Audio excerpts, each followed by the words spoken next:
राधिका एक गरीब घर की लड़की थी जो कि दिल्ली शहर में अपनी माँ और छोटे भाई के साथ एक बस्ती में रहती थी। उसकी माँ अक्सर बीमार रहती थी। उसके पिता की मौत देसी शराब पीने के कारण कुछ साल पहले ही हो गई थी। तब से राधिका पर ही घर की सारी जिम्मेदारियां आ पड़ी थी और घर खर्च चलाने के लिए वो एक ब्यूटी पार्लर में साफ सफाई का काम करने लगी। माँ, मैं काम पर जा रही हूँ, तुम समय समय पर अपनी दवाई ले लेना। उस पार्लर की मालकिन बहुत ही खड़ूस थी। वो राधिका को महीने के 2000 रुपए देकर बदले में उससे ढेर सारा काम करवाती थी। उस पार्लर में नेल आर्ट का भी काम होता था। नेल्स को कैसे सुंदर तरीके से सजाया जाता है ये देख राधिका बहुत खुश होती थी। दरअसल राधिका को ड्राइंग का बहुत शौक था और वो तरह तरह के डिजाइन बनाया करती थी। इसलिए वो अपनी इस कला को नेल आर्ट में भी आजमाना चाहती थी, लेकिन उसकी मालकिन ने कभी उसे ये मौका नहीं दिया। दीदी, मुझे भी नेल आर्ट करना है, मुझे भी ये सिखाओ ना। चल हट, तू गरीब क्या करेगी इसे सीख कर? जिस काम के लिए तुझे रखा है तू वही कर। अब जल्दी से साफ सफाई पर लग जा। आई बड़ी नेल आर्ट वाली। राधिका की मालकिन का नाम अरुणा थी। वो बेहद ही खड़ूस और घमंडी औरत थी। उसके पार्लर के लोग तो उससे दुखी थे ही, साथ ही उसके घर वाले भी उससे परेशान रहते थे। एक रोज उसका पति, अरे अरुणा, मेरी शर्ट पर ये बटन तो लगा दो। खुद ही लगा लो, दिखता नहीं है मेरा कितना सुंदर नेल एक्सटेंशन हुआ है? उफ, तुम्हारे इन सब ड्रामों से तो मैं तंग आ गया हूँ। बहू, मुझे बहुत भूख लगी है, जल्दी से खाना दे दे ताकि मैं दवाई खा पाऊं। खाना? लेकिन खाना तो मैंने बनाया ही नहीं। एक काम करो, आप खुद ही बना लो, और हाँ, मेरे लिए भी बना देना। इसके बाद मुझे पार्लर भी पहुंचना है। ओफो, ये और इसके मुंह ये नेल्स। भगवान ऐसी बहू से सबको बचाए।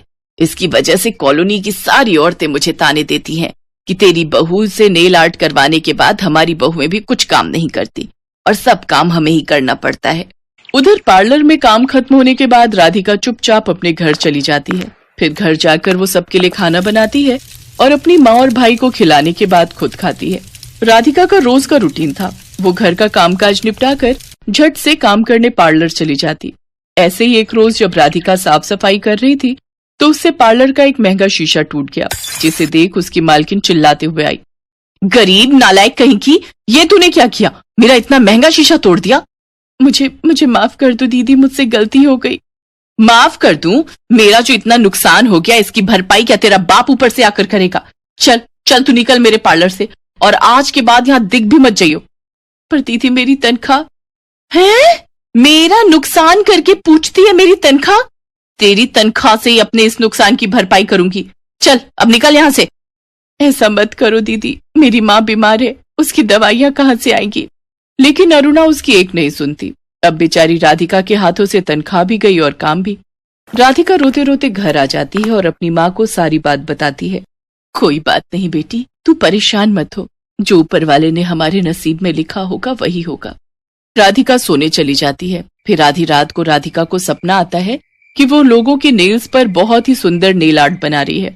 सुबह उठकर वो अपने उस सपने के बारे में सोचती है, अगर मैं खुद का ही नेल आर्ट का काम खोलूं तो, लेकिन इसके लिए मुझे सामान चाहिए होगा। इसके बाद उसके पास थोड़े से पैसे रखे होते हैं, जिनसे वो अलग अलग रंगों की ढेरों नेल पॉलिश, ग्लिटर और भी जरूरत का सामान लेकर आती है और बाजार में अरुणा के पार्लर के सामने कुर्सी डालकर बैठ जाती है। सबसे पहले वो अपने नेल्स पर बहुत ही सुंदर नेल आर्ट करती है और फिर कुछ देर बाद लोगों को आवाज देते हुए कहती है, आओ आओ, सिर्फ 100 रुपए में ऐसा नेल आर्ट करवाओ। अंजलि, तूने सुना क्या? नेल आर्ट और वो भी 100 रुपए में। चल ना, इसी से करवाते हैं। वो पार्लर वाली तो पूरे 500 रुपए लेती है। ठीक कह रही है तू, और देख तो इसने खुद अपने नेल्स पर कितना सुंदर नेल आर्ट किया हुआ है। वो दोनों लड़कियां राधिका से नेल आर्ट करवाती हैं। कम दाम में इतने सुंदर नेल आर्ट को देखकर और भी लड़कियां राधिका के पास आती हैं और उससे नेल आर्ट करवाने लगती हैं। उस दिन राधिका की खूब अच्छी कमाई होती है। माँ, आज तो सचमुच कमाल ही हो गया। जितना मैं नौकरी करके महीने भर में कमाती थी उतना तो मैंने आज एक दिन में ही कमा लिया।